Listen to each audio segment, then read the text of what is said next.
हरे कृष्णा। मैं अतुल्य निमाईदास एक बार फिर से आप सभी का बहुत बहुत स्वागत करता हूं अनलॉक न्यूमरोलॉजी के इस नए वीडियो में।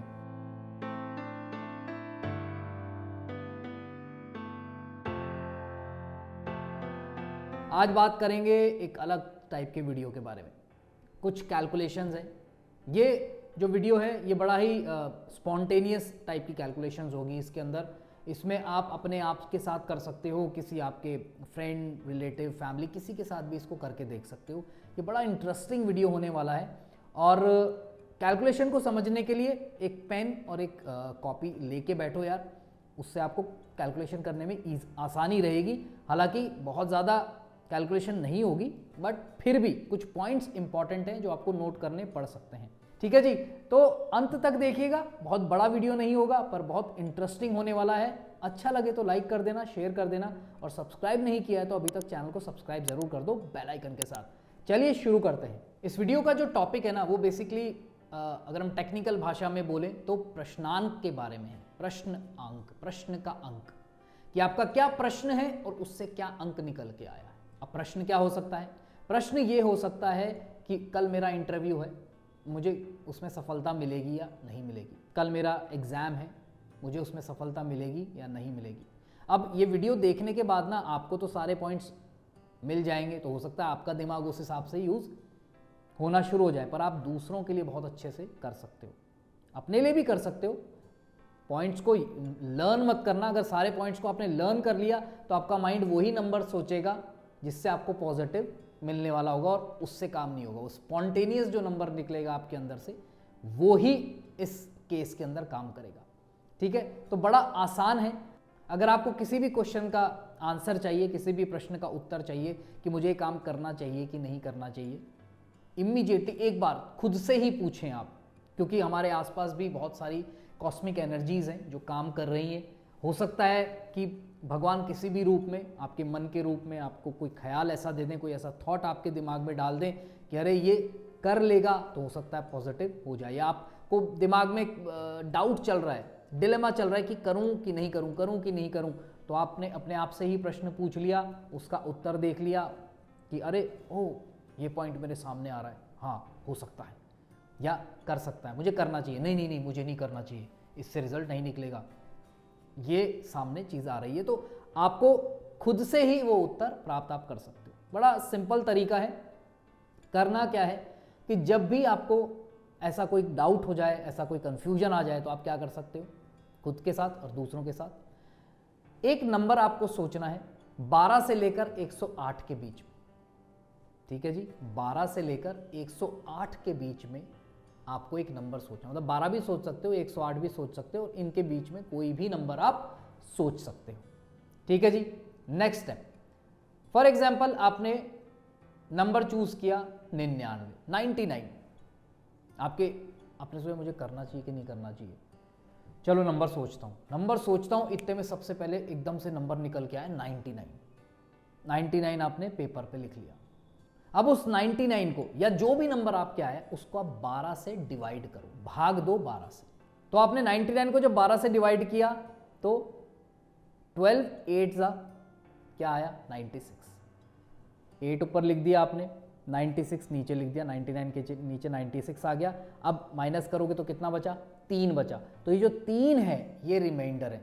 तो ये इस रिमाइंडर को आपको उठाना है, और 3 नंबर के सामने अभी हम आपको पूरा डिटेल बताएंगे, 0 से लेकर, क्योंकि 0 भी आ सकता है। आपने 12, मान लो किसी ने 12 ही चूज कर लिया तो 0 आ जाएगा, है ना। किसी ने 108 चूज कर लिया तो 0 आ जाएगा। जो भी 12 से डिवाइड होता है पूरी तरीके से उसका तो 0 ही आएगा। तो अभी आपके सामने पॉइंट्स आएंगे कि 0 से लेकर 11 तक आ सकते हैं। इसमें 12 आ नहीं सकता, क्योंकि 12 अगर आ गया तो फिर वो 0 ही हो जाएगा। तो 0 से लेकर 11 तक जो रिमाइंडर बचेगा उनका क्या मतलब है, वो क्या कहते हैं आपसे। ठीक है, तो इसी तरह जैसे इसमें 3 बचा, चलो एक और उदाहरण ले लेते हैं, आपको और थोड़ा सा क्लियर हो जाएगा।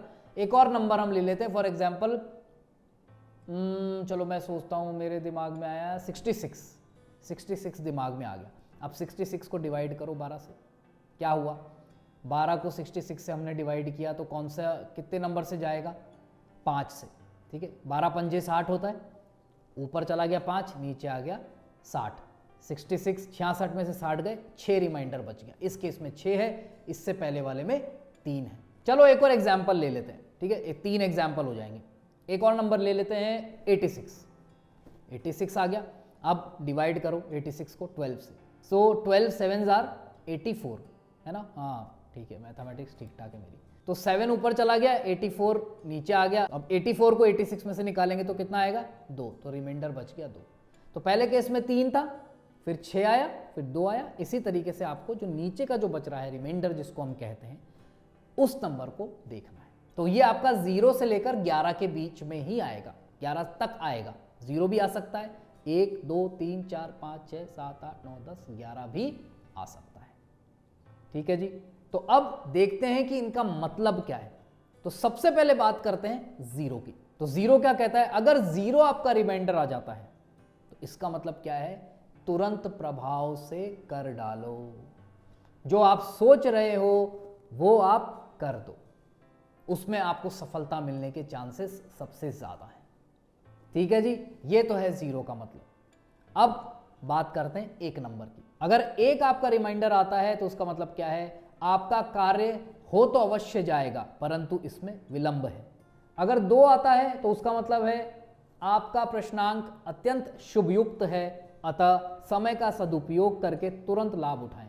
लो जी, तो 0 के बाद क्या है? देखो 0 भी सही है, 1 भी सही है, पर उसमें टाइम लगेगा। 2 नंबर अच्छा है, अगर 2 रिमाइंडर आ रहा है, यानी कि एक केस में हमारे आया था ना जिसमें हमने 86 लिया था, उसमें 2 आया था, तो ऐसे केस में आप कर सकते हो जाएगा।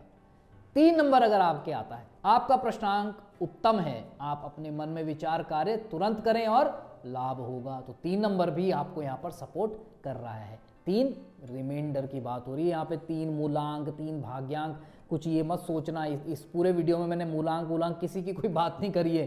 हाँ, कंफ्यूज मत हो जाना, यहाँ सिर्फ रिमाइंडर की बात हो रही है। ये साइड में एक फोटो लगा दी है, इसमें जो नीचे वाला जो आ रहा है ना, यही इसकी बात हो रही है। अगर 4 आता है, आपके मन में जो विचार है उसे तिलांजलि दे दें, क्योंकि इसमें आपकी हानि होगी। अगर 4 आ गया तो हाथ जोड़ लेना, चलो नहीं करेंगे। ठीक है जी।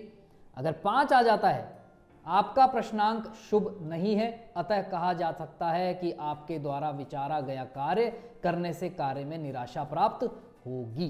तो यानी कि 4 भी गड़बड़ है, 5 भी गड़बड़ है। 6 नंबर क्या कहता है? 6 नंबर बोलता है आपका समय और प्रश्नांक दोनों ही उत्तम है, अतः जो भी करना है करें, सफलता प्राप्त होगी। यानी कि 6 नंबर भी पॉजिटिव है। अगर 7 बचता है तो क्या कहते हैं? आपका प्रश्नांक विलंब का सूचक है, अतः आप अपना विचारे कार्य में शीघ्रता ना करें, क्योंकि आपका कार्य होगा, परंतु कब ये नहीं कहा जा सकता। अब इस 7 नंबर वाले में क्या प्रॉब्लम आ रही है?